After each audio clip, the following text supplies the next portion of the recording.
നാമം ജപായനം പുണ്യം നിരുപമദീപാങ്കുരം പോലെ സ്വരശ്രുതിലയവരമതുലം ദീവാങ്കണം മോക്ഷസംഗീതസാരം നീളും വഴിത്താരയിൽ ജീവതാരം മന്ത്രാലാപം മായാവിൻ നിൻ പ്രസാദം. ദീപം ദീപം ദീപം. ഏവർക്കും സന്ധ്യാദീപത്തിലേക്ക് സ്വാഗതം.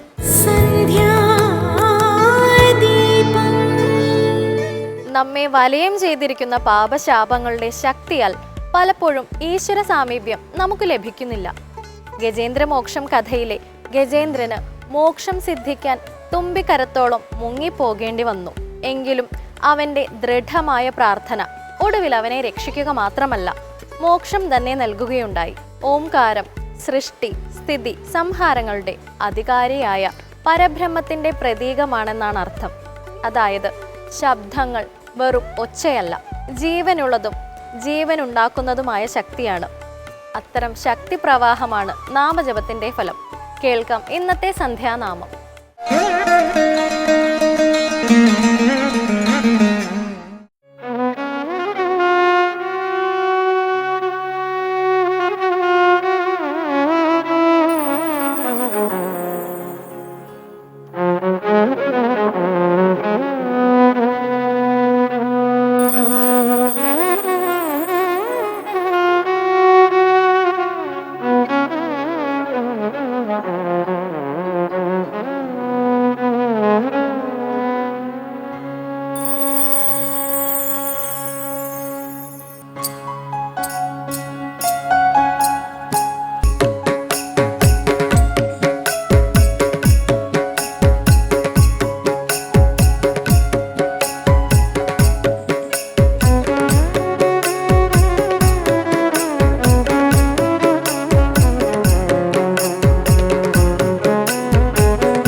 വിഭൂഷിതനാകിയ ശങ്കര തിങ്കൾ കലനെറുകിൽ ചൂടിയ ഗംഗാനദി ജടയിൽ തിരുകിയ ഭസ്മം തിരുനെറ്റിയിലണിയും ശങ്കര കണ്ഠത്തിൽ നാഗവുമായി ശൂലം തിരുകൈകളിലേന്തിയ രുദ്രാക്ഷ വിഭൂഷിതനാകിയ ശങ്കര പാർവതി വല്ലഭ പാപ വിനാശക പാർവതി വല്ലഭ പാപ വിനാശക പഞ്ചാക്ഷരി മന്ത്രം എന്നുടെ നാവിൽ വിളയാടും നേരം തീരാദുരിതങ്ങൾ നീക്കി തിങ്കൾ കലനെറുകിൽ ചൂടിയ ഗംഗാനദി ജടയിൽ തിരുകിയ ഭസ്മം തിരുനെറ്റിയിലണിയും ശങ്കര കണ്ഠത്തിൽ നാഗവുമായി ശൂലം തിരുകൈകളിലേന്തിയ രുദ്രാക്ഷ വിഭൂഷിതനാകിയ ശങ്കര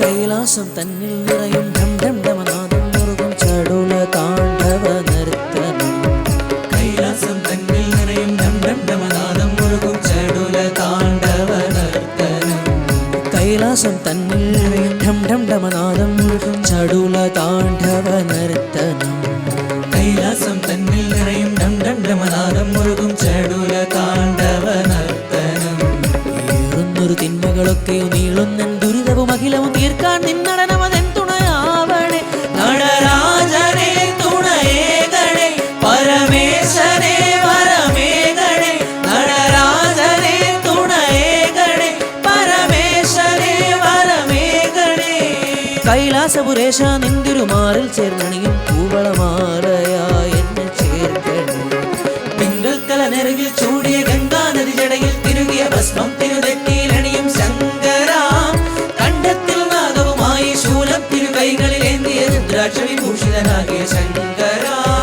പാർവതി വല്ലഭ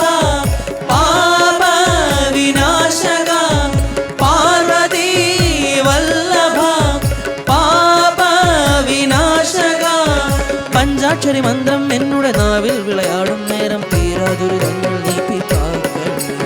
തിങ്കൾ തലഞ്ഞറിവിൽ ചൂടിയ ഗംഗാനദി ജടയിൽ തിരുകിയ ഭസ്മം തിരുനെറ്റിയിലണിയും ശങ്കര. കണ്ഠത്തിൽ നാഗവുമായി ശൂലം തിരു കൈകളിലേന്തിയ രുദ്രാക്ഷവിഭൂഷിതനാകിയ ശങ്കര. താണ്ഡവം താണ്ഡവം ശിവപാർവതീശ്വര താണ്ഡവം. താണ്ഡവം താണ്ഡവം ശിവപാർവതീശ്വര താണ്ഡവം. താണ്ഡവം താണ്ഡവം ശിവതാണ്ഡവം മനോഹരം. താണ്ഡവം താണ്ഡവം ശിവതാണ്ഡവം മനോഹരം. താണ്ഡവം താണ്ഡവം ശിവപാർവതീശ്വര താണ്ഡവം. താണ്ഡവം താണ്ഡവം ശിവപാർവതീശ്വര താണ്ഡവം. താണ്ഡവം താണ്ഡവം ശിവതാണ്ഡവം മനോഹരം. താണ്ഡവം താണ്ഡവം ശിവതാണ്ഡവം മനോഹരം. താണ്ഡവം താണ്ഡവം ശിവപാർവതീശ്വര താണ്ഡവം. താണ്ഡവം താണ്ഡവം ശിവപാർവതീശ്വര താണ്ഡവം.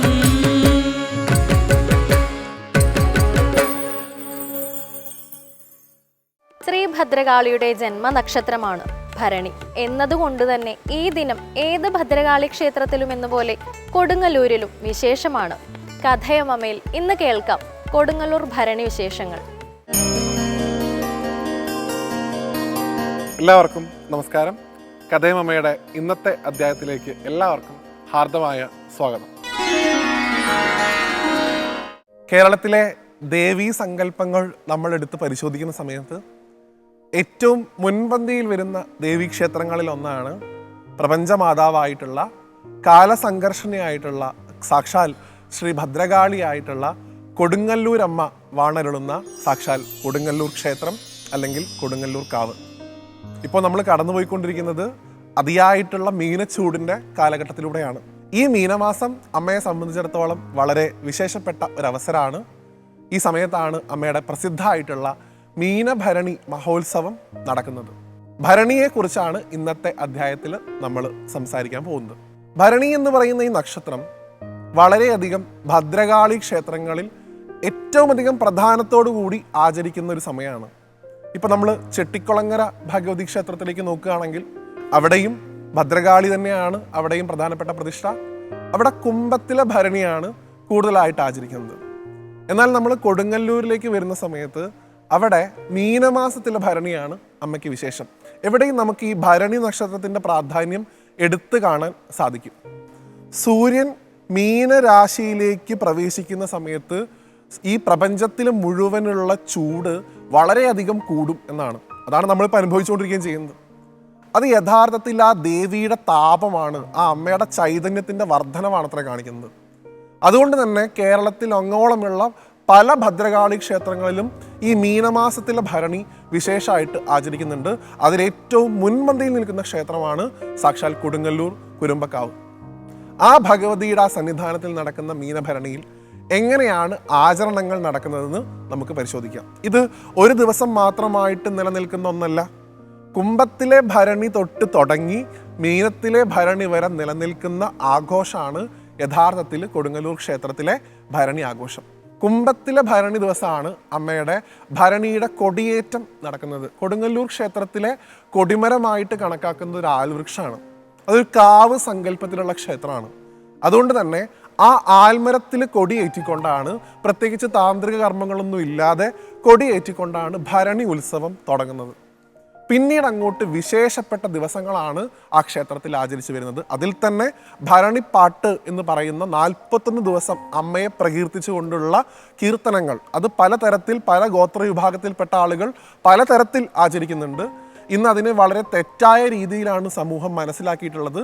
ഭരണിപ്പാട്ട് എന്തോ മോശമാണ് എന്ന രീതിയിലൊക്കെ ഉള്ളൊരു കോണ്ടെക്സ്റ്റ് പല ആളുകളും പറയുന്നത് കേൾക്കാറുണ്ട്. പക്ഷെ അങ്ങനെയല്ല, അതൊക്കെ നമ്മുടെ ഈ സംസ്കാരത്തിൻ്റെ ഗോത്രവർഗ ആചാരത്തിൻ്റെ ഭാഗമാണ് എന്ന് മനസ്സിലാക്കാനുള്ള വലിയ മനസ്സ് നമ്മൾ കാണിക്കേണ്ടതായിട്ടുണ്ട്. അങ്ങനെ 41 ദിവസത്തോളം നീണ്ടു നിൽക്കുന്ന ആ ഭരണിപ്പാട്ട് സമയത്ത് പല വിശേഷപ്പെട്ട നക്ഷത്രങ്ങളിലും പല വിശേഷപ്പെട്ട ചടങ്ങുകളും ആ ക്ഷേത്രത്തിൽ നടക്കുന്നുണ്ട്. ഉദാഹരണത്തിന് ഭരണിയുടെ ഏറ്റവും പ്രധാനപ്പെട്ട അവസരങ്ങളിലേക്ക് നമ്മൾ പോകുന്നത് തിരുവോണം ദിവസം മുതലാണ്. അന്നേ ദിവസമാണ് കൊടുങ്ങല്ലൂർ ക്ഷേത്രത്തിൽ കോഴിക്കല്ല് മൂടൽ എന്ന് വിളിക്കപ്പെടുന്ന വിശേഷപ്പെട്ട ചടങ്ങ് നടക്കുന്നത്. പണ്ട് കാലത്ത് കൗളമായിട്ടുള്ള ആരാധനകൾ നിലനിന്നിരുന്ന, ബലി ഉൾപ്പെടെയുള്ള കാര്യങ്ങൾ നിലനിന്നിരുന്ന ക്ഷേത്രമായിരുന്നു കൊടുങ്ങല്ലൂർന്ന് ഞാൻ പറയാതെ തന്നെ എല്ലാവർക്കും അറിയാം. അതിൻ്റെ ഒരു സ്മരണയ്ക്ക് ഇന്നും ആ കോഴി ബലി നടന്നിരുന്ന സ്ഥലത്തുണ്ടായിരുന്ന കല്ല് മൂടിക്കൊണ്ട് തച്ചോളി തറവാട്ടിലെ കോഴിയാണ് അതിന് ആദ്യമായിട്ട് സമർപ്പിക്കപ്പെട്ടിരുന്നത്. അതുകൊണ്ട് തന്നെ തച്ചോളി തറവാട്ടിലെ കോഴി ഹാജരുണ്ടോ എന്ന ചോദ്യത്തോടു കൂടി കോഴിക്കല്ല് മൂടിയിട്ടാണ് ഭരണിയുടെ പ്രധാനപ്പെട്ട ദിവസങ്ങളിലേക്ക് നമ്മൾ കടക്കുന്നത്. അങ്ങനെ തിരുവോണ ദിവസം നടക്കുന്ന കോഴിക്കല്ല് മൂടലായിക്കൊള്ളട്ടെ, അല്ലെങ്കിൽ രേവതി വിളക്ക് ആയിക്കൊള്ളട്ടെ, ഏറ്റവും പ്രധാനപ്പെട്ട അശ്വതി കാവ് തീണ്ടലായിക്കൊള്ളട്ടെ, ഇതൊക്കെ തന്നെ ഭരണിയുടെ പ്രധാനപ്പെട്ട അവസരങ്ങളാണ്. മീനത്തിലെ ഭരണി ദിവസമല്ല സത്യത്തിൽ കൊടുങ്ങല്ലൂർ ക്ഷേത്രത്തിലെ ഏറ്റവും പ്രധാനം അശ്വതി എന്ന് വിളിക്കപ്പെടുന്ന നക്ഷത്രത്തിനാണ്. അശ്വതി കാവ് തീണ്ടലാണ് ഏറ്റവും പ്രധാനം. പല സ്ഥലങ്ങളിലായിട്ട് വന്ന് പല നിലപാട് തറകളിൽ സംഘടിച്ചിട്ടുള്ള കോമരങ്ങൾ എല്ലാവരും ചേർന്ന് ഭഗവതിയുടെ ക്ഷേത്രത്തിനകത്തേക്ക് കയറി വന്ന് അട്ടഹസിച്ച് വെട്ടിച്ചോര ഒലിപ്പിച്ച് ദേവിയുടെ ശ്രീകോവിലിന് ചുറ്റുമുള്ള ചെമ്പ് തകടുകളിൽ അടിച്ച് ആ ആഹ്ലാദം, ആ ദാരികതയെ കൊന്ന ഭഗവതിയുടെ ആ വിജയത്തിൻ്റെ സന്തോഷം പ്രകടിപ്പിച്ചുകൊണ്ട് അമ്മയുടെ മക്കളെല്ലാവരും ആനന്ദത്തിൻ്റെ താണ്ഡവം ആ ക്ഷേത്രത്തിൽ ചവിട്ടുന്ന സമയമാണ് അശ്വതി കാവുതീണ്ടൽ. തമ്പുരാൻ്റെ അനുവാദത്തോടു കൂടിയിട്ടാണ് കാവുതീണ്ടൽ തുടങ്ങുന്നത്. അങ്ങനെ വലിയ രീതിയിൽ ഭരണിയുടെ ഒരു പ്രൗഢി നമുക്ക് കാണാൻ സാധിക്കുക അശ്വതി കാവുതീണ്ടൽ സമയത്താണ്. യഥാർത്ഥത്തിൽ അതിന് പുറകിലുള്ള ഐതിഹ്യമായിട്ട് കണക്കാക്കുന്നത് ദാരികനും ഭദ്രകാളിയും തമ്മിലുള്ള യുദ്ധത്തിൽ ദേവി വിജയിച്ചു എന്നുള്ളതിൻ്റെ ആ വിജയാഘോഷമാണ് ഈ അശ്വതി കാവുതീണ്ടലായിട്ട് നമ്മൾ ആചരിക്കുന്നത്. അതിന് തൊട്ട് മുമ്പായിട്ട് നടക്കുന്ന ഏറെ താന്ത്രികപരമായിട്ട് പ്രാധാന്യമുള്ള തൃച്ചന്ദനച്ചാർത്ത് പൂജ എന്ന് വിളിക്കപ്പെടുന്ന വളരെ രഹസ്യ സ്വഭാവത്തിൽ ചെയ്യുന്നൊരു പൂജയും കൊടുങ്ങല്ലൂർ ക്ഷേത്രത്തിലുണ്ട്. അമ്മയുടെ ആടയാഭരണങ്ങൾ മുഴുവൻ മാറ്റി പ്രധാനപ്പെട്ട മരുന്നുകളൊക്കെ ചേർത്ത് കൂട്ടിയെടുത്തിട്ടുള്ള ഒരു ചന്ദനപ്പൊടി അല്ലെങ്കിൽ ചന്ദന തൈലം ദേവിയുടെ ശരീരത്തിലൂടെ പുരട്ടി ഈ ദാരികനുമായിട്ടുണ്ടായിട്ടുള്ള യുദ്ധത്തിൽ ദേവിക്ക് വന്നിട്ടുള്ള പരിക്കുകളെ ഭേദപ്പെടുത്താൻ വേണ്ടി നടത്തുന്ന ഒരു ചികിത്സയായിട്ടാണ് അതിനെ കണക്കാക്കുന്നത്. ആ ചികിത്സ കഴിഞ്ഞതിന് ശേഷം ദേവി സുഖപ്പെട്ടു, ദേവി ഇതാ പൂർണ്ണ ആരോഗ്യവതിയാണ് എന്ന് ജനങ്ങളെ അറിയിക്കുന്ന സമയത്താണ് കാവുതീണ്ടൽ തുടങ്ങുന്നത്. പണ്ട് കാലത്ത് നമുക്കറിയാം നമ്മുടെ പല ക്ഷേത്രങ്ങളിലും ചില വിഭാഗത്തിൽപ്പെട്ട ആളുകൾക്ക് പ്രവേശനം ഉണ്ടായിരുന്നില്ല. അക്കാലത്ത് പോലും കൊടുങ്ങല്ലൂർ ക്ഷേത്രത്തിൽ ഈ ഭരണി സമയത്ത് എല്ലാ വിഭാഗത്തിൽപ്പെട്ട ആളുകൾക്കും കയറാനും ആരാധന നടത്താനും കാവ് തീണ്ടാനുമുള്ള സ്വാതന്ത്ര്യം ഉണ്ടായിരുന്നു എന്ന് മനസ്സിലാക്കുക. ഓരോ ക്ഷേത്രത്തിനും ഓരോ സമ്പ്രദായമാണുള്ളത്. കൊടുങ്ങല്ലൂർ ക്ഷേത്രത്തിന് അതിവിപുലമായിട്ടുള്ള കൗളമാർഗത്തിലും ഗോത്രമാർഗത്തിലും പെട്ടിട്ടുള്ള നിരവധി ആരാധനാ പന്ഥാവുകളുള്ള ഒരു ക്ഷേത്രമാണ് കൊടുങ്ങല്ലൂർ ക്ഷേത്രം. അതുകൊണ്ട് തന്നെ ഈ ഭരണി എന്ന് വിളിക്കപ്പെടുന്ന ആഘോഷത്തെ നമ്മുടെ സനാതനധർമ്മത്തിൻ്റെ തന്നെ മറ്റൊരു വശമായിട്ട് കാണാൻ വേണം നമ്മൾ ശ്രമിക്കാൻ. അല്ലാതെ അതിനെ ബുദ്ധിസത്തിലോ ജൈനിസത്തിലോ കൊണ്ടുപോയി കെട്ടുന്ന പുതിയ പ്രവണത ഒട്ടും തന്നെ ശരിയല്ല എന്നാണ് എൻ്റെ എളിയ അഭിപ്രായം. അമ്മ ഭദ്രകാളിയാണ്, അമ്മ നമ്മുടെ ദേവതയാണ്. ഈ പ്രപഞ്ചത്തിൻ്റെ മുഴുവൻ മാതൃസ്ഥാനം അലങ്കരിക്കുന്ന ആ ഭഗവതിയുടെ ഏറ്റവും വിശേഷപ്പെട്ട അവസരങ്ങളിലൊന്നാണ് ഈ മീനഭരണി എന്ന് മനസ്സിലാക്കുക. ഇത് ഹൈന്ദവ ജനതയുടെ ഒരുമിച്ചിട്ടുള്ളൊരു ആഘോഷം തന്നെയാണെന്നുള്ള കാര്യത്തിൽ ഒരു സംശയവുമില്ല. ഇത് മറ്റൊരു സംസ്കാരത്തിൻ്റെയും ഭാഗവുമല്ല. അതുകൊണ്ട് തന്നെ ഈ മീനഭരണി സമയത്ത് നമുക്ക് അമ്മയോട് പ്രാർത്ഥിക്കാം. എപ്പോഴും നമ്മുടെ കുലത്തെയും നമ്മുടെ കുലധർമ്മത്തെയും അമ്മ സംരക്ഷിക്കണേ എന്നുള്ള പ്രാർത്ഥനയോടുകൂടി ഈ അധ്യായത്തിൽ നിന്ന് വിടവാങ്ങുന്നു. മറ്റൊരു കഥയുമായി വീണ്ടും കാണുന്നവരെ എല്ലാവർക്കും നന്ദി, നമസ്തേ. നമുക്ക് ഈശ്വരനെ പൂജിക്കുന്നതിന് ഒരു ഇടനിലക്കാരൻ്റെ ആവശ്യമുണ്ടോ? നേരിട്ട് പൂജിച്ചാൽ എന്താണ് കുഴപ്പം എന്ന് ചിന്തിക്കുന്നവർ ധാരാളമുണ്ട്. ശരിയാണ്, നമുക്ക് പൂജയും ആരാധനയും സ്വയം ചെയ്യാവുന്നതേയുള്ളൂ. എന്നാൽ ക്ഷേത്രം ഒരു പൊതുസ്ഥലമായതിനാൽ അവിടെ അത്തരത്തിലുള്ള സ്വകാര്യ ആരാധനയ്ക്ക് ചില പരിമിതികളുണ്ട്. അതിനാൽ ക്ഷേത്രത്തിൻ്റെ ആചാരങ്ങളുമായി പൊരുത്തപ്പെടാൻ കഴിയുന്നവർ മാത്രം ക്ഷേത്രങ്ങളിൽ പോകുക എന്നതാണ് ഈ വിഷയത്തിന് പ്രതിവിധി. ഇനി ഇന്നത്തെ ദീപാരാധന കാഴ്ചയ്ക്കായി ക്ഷേത്രാങ്കണത്തിലേക്ക് പോകാം. കോവിലകങ്ങളുടെ നാട് എന്നു പേരുകെട്ട കോഴിക്കോട്ടെ സാമൂതിരി സ്വരൂപത്തിന് കീഴിൽ നിരവധി ക്ഷേത്രങ്ങളുണ്ട്. എല്ലാ ആചാരമര്യാദകളും പാലിച്ചുകൊണ്ടാണ് സാമൂതിരി കുടുംബങ്ങൾ ക്ഷേത്ര പരിപാലനം ചെയ്തു വരുന്നത്.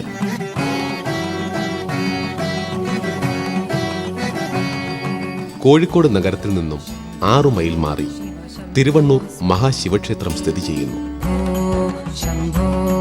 शिव शम्भो स्वयम्भो ओ शम्भो शिव തിരുവണ്ണൂർ കോവിലകത്തിനാണ് ക്ഷേത്രത്തിന്റെ ഉടമസ്ഥാവകാശമെങ്കിലും തിരുവണ്ണൂർ കോവിലകത്തിന്റെ തന്നെയുള്ള അമ്പാടി കോവിലകത്തിലെ മൂത്ത സ്ത്രീയാണ് ക്ഷേത്രാവകാശി. പ്രായക്രമം അനുസരിച്ച് ക്ഷേത്ര ആദായക്രമം തലമുറകളിലൂടെ സഞ്ചരിക്കുകയും ചെയ്യുന്നു. शम्भो स्वयम्भो തിരുവണ്ണൂർ ശിവക്ഷേത്രത്തിലെ പ്രത്യേകത ഇവിടുത്തെ ശ്രീകോവിൽ ഉയർന്നതും പടിഞ്ഞാറ് മുഖമായിട്ടുള്ളതും എന്നതാണ്. शिव शम्भो स्वयम्भो ക്ഷേത്രങ്ങൾ മനുഷ്യന്റെ ബാഹ്യാകാരത്തിന്റെ ഒരു പ്രതിഫലനമാണ്. മനുഷ്യ ശരീരത്തിൽ ആത്മാവ് സ്ഥിതി ചെയ്യുന്നത് പോലെ ക്ഷേത്രത്തിനുള്ളിൽ ഈശ്വരൻ സ്ഥിതി ചെയ്യുന്നു എന്നാണ് സങ്കല്പം. തിരുവണ്ണൂർ മഹാശിവക്ഷേത്രത്തിലെ പ്രതിഷ്ഠ നടത്തിയത് പരശുരാമനാണ് എന്ന് വിശ്വസിക്കപ്പെടുന്നു.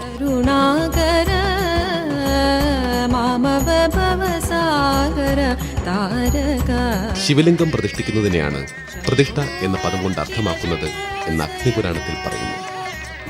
പീഠം എന്നത് ശക്തിയും ലിംഗം എന്നത് ശിവനുമാകുന്നു. ശക്തി സ്വരൂപമായ പീഠവും ശിവരൂപമായ ലിംഗവും തമ്മിലുള്ള ചേർച്ചയാണ് പ്രതിഷ്ഠ.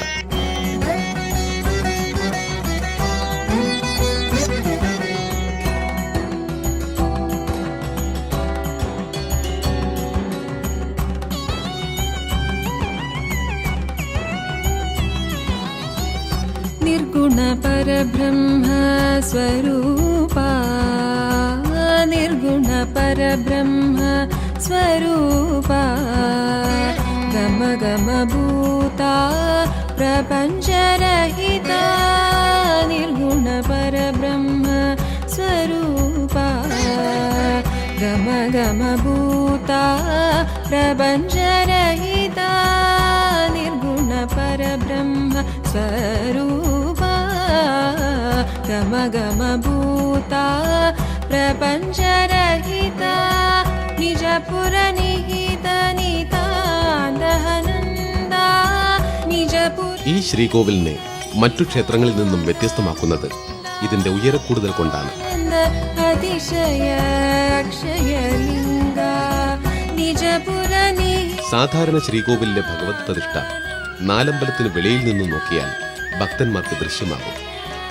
ഉയർന്നു നിൽക്കുന്ന ഈ ശ്രീകോവിലിന്റെ മുന്നിലെത്തിയാൽ മാത്രമേ വിഗ്രഹപ്രതിഷ്ഠ ദർശിക്കാൻ സാധിക്കൂ.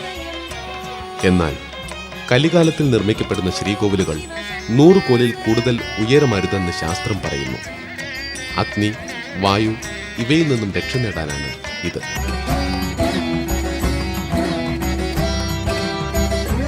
ഗജപൃഷ്ഠാകൃതിയിലുള്ള ശ്രീകോവിൽ ക്ഷേത്രത്തിന്റെ കാലപ്പഴക്കത്തെ സാധൂകരിക്കുന്ന തെളിവാണ്.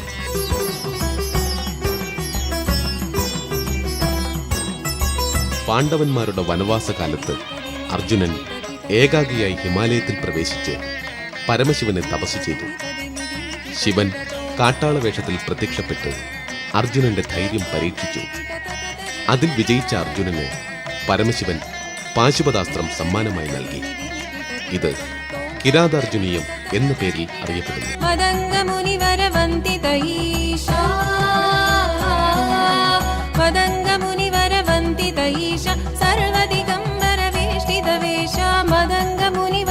ശ്രീകോവിലുകൾ വൃത്തം, ചതുരത്തോടുകൂടിയ അർദ്ധവൃത്തം അഥവാ ഗജപൃഷ്ഠം എന്നിങ്ങനെ പലതരത്തിൽ കാണപ്പെടുന്നു.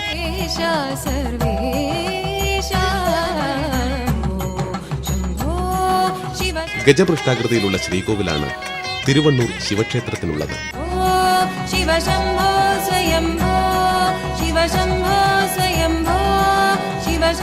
മഹാശിവരാത്രി നാളിലും തിരുവാതിരയ്ക്കുമാണ് തിരുവണ്ണൂർ ശിവക്ഷേത്രത്തിലെ ദൈനംദിനേതര പൂജകളും മറ്റു ചടങ്ങുകളും ഉള്ളത്. മഹാകാലകാലം ഗണേശാധിപാലം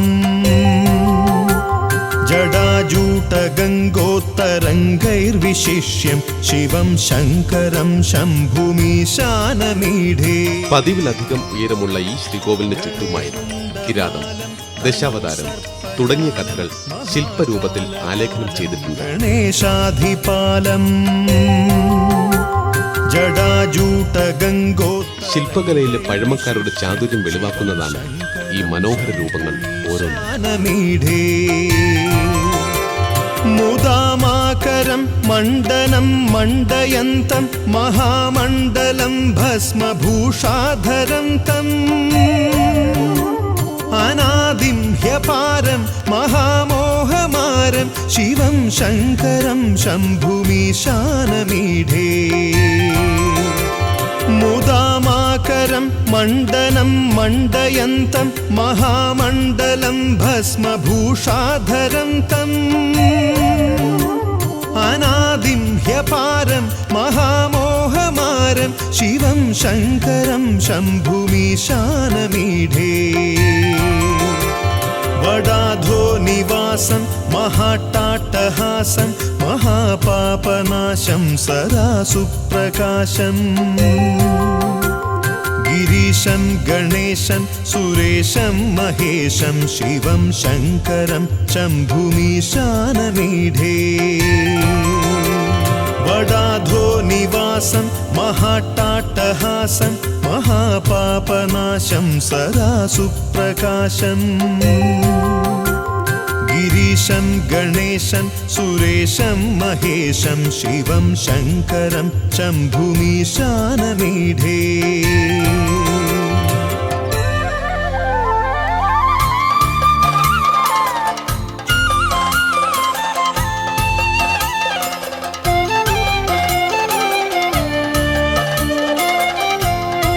ശിവക്ഷേത്രത്തിന് വലതുഭാഗത്തായി മഹാവിഷ്ണുവിന്റെ ക്ഷേത്രം സ്ഥിതി ചെയ്യുന്നു.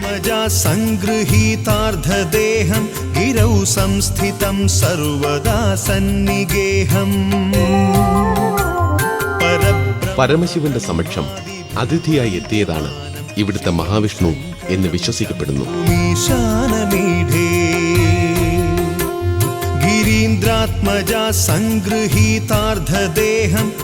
അതുകൊണ്ട് തന്നെ ഉപദേവനായല്ല മഹാവിഷ്ണുവിനെ പ്രതിഷ്ഠിച്ചിട്ടുള്ളത്. പരബ്രഹ്മ ബ്രഹ്മാദിഭിർവന്ദ്യമാനം ശിവം ശങ്കരം ശംഭുമീശാനമീഢേ കപാലം. മഹാവിഷ്ണു ക്ഷേത്രത്തിനടുത്തായി പരശുരാമ പ്രതിഷ്ഠയുണ്ട്.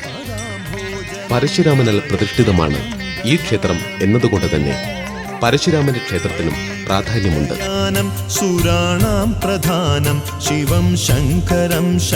ശ്രീകോവിലിന് ഇടതുഭാഗത്തായാണ് ശ്രീ അയ്യപ്പൻ കുടികൊള്ളുന്നത്. കപാലം ത്രിശൂലം കരാഭ്യാം ദധാനം പദാംഭോജ. കിഴക്ക് മുഖമായിട്ടാണ് അയ്യപ്പ ക്ഷേത്രം സ്ഥിതി ചെയ്യുന്നത്. ബലിവർദ്ധയാനം സുരാണാം പ്രധാനം. അയ്യപ്പ ക്ഷേത്രത്തിന് പുറകിലായി നാഗപ്രതിഷ്ഠയുണ്ട്. വിശേഷ ദിവസങ്ങളിൽ മാത്രമേ ഇവിടെ പൂജയുള്ളൂ. ചന്ദ്രഗാത്രം ഗണാനന്ദപാത്രം ത്രിനേത്രം. നാഗപ്രതിഷ്ഠയ്ക്ക് അടുത്തായി ദേവി പ്രതിഷ്ഠയുമുണ്ട്. ക്ഷേത്രം മതിലിനു കിഴക്കുഭാഗത്ത് ക്ഷേത്രക്കുളം സ്ഥിതി ചെയ്യുന്നു. സദാ സച്ചരിത്രം ശിവം ശങ്കരം ശംഭുമീശാനമീഢേ ശരശ്ചന്ദ്രഗാത്രം ഗണാനന്ദപാത്രം ത്രിനേത്രം പവിത്രം ധനേശസ്യ മിത്രം. വിശ്വാസങ്ങൾ എന്തൊക്കെയായാലും ഷോഡശക്രിയകൾ പൂർത്തിയാക്കിയ ഈ ആൽമരം ദേശക്കാർക്ക് പ്രദാനം ചെയ്യുന്നത് ഭക്തിയിൽ ലയിച്ചു ചേരുന്ന സമാധാനമാണ്. ഹരം സർപ്പഹാരം ചിതാഭൂവിഹാരം. ഗജവും നെറ്റിപ്പട്ടവും ഉത്സവാന്തരീക്ഷവും തിരുവണ്ണൂർ ശിവക്ഷേത്രത്തിലില്ലെങ്കിലും ശിവരാത്രി നാളിലെ പ്രത്യേക പൂജയ്ക്ക് അനുഭവപ്പെടുന്ന ഭക്തജന തിരക്കും നാമജപാർച്ചന സ്വരങ്ങളും ക്ഷേത്ര സ്വാധീനം ദേശത്തും ദേശനിവാസികൾക്കും ഇടയിലുണ്ടാക്കിയ സ്വാധീനം വ്യക്തമാക്കുന്നു. ക്ഷേത്രത്തിൽ ചില ആധുനിക നവീകരണ പ്രക്രിയകൾ നടത്തിയിട്ടുണ്ടെങ്കിലും തികച്ചും പരമ്പരാഗത ചിട്ടവട്ടങ്ങളും വിധികളുമായി തിരുവണ്ണൂർ ശിവക്ഷേത്രത്തിലെ ദിനസരികൾ നിറയുന്നു. ദേശത്തിന് അഭയവും നാഥനുമായിരിക്കുക എന്ന മഹത്കർമ്മമാണ് ഓരോ ക്ഷേത്രവും നിർവഹിച്ചു പോരുന്നത്. ആ പതിവ് തെറ്റിക്കാതെ തിരുവണ്ണൂരിനെ കാത്ത് തിരുവണ്ണൂർ മഹാശിവക്ഷേത്രത്തിൽ ശ്രീ പരമേശ്വരൻ വാണരുളുന്നു. സുപുത്രം സുജാനം സുമിത്രം കളത്രം വിചിത്രൈ സമാരാധ്യ മോക്ഷം പ്രയാതി. സ്വയം യപ്രഭാത്തെ നരശൂലപാണേ പഠേത്തോത്രരത്നം വിഹി പ്രാപ്യ രത്നം. സുപുത്രം सुपुत्रं सुजानं सुमित्रं कळत्रं विचित्रैः समाराध्य मोक्षं प्रयाति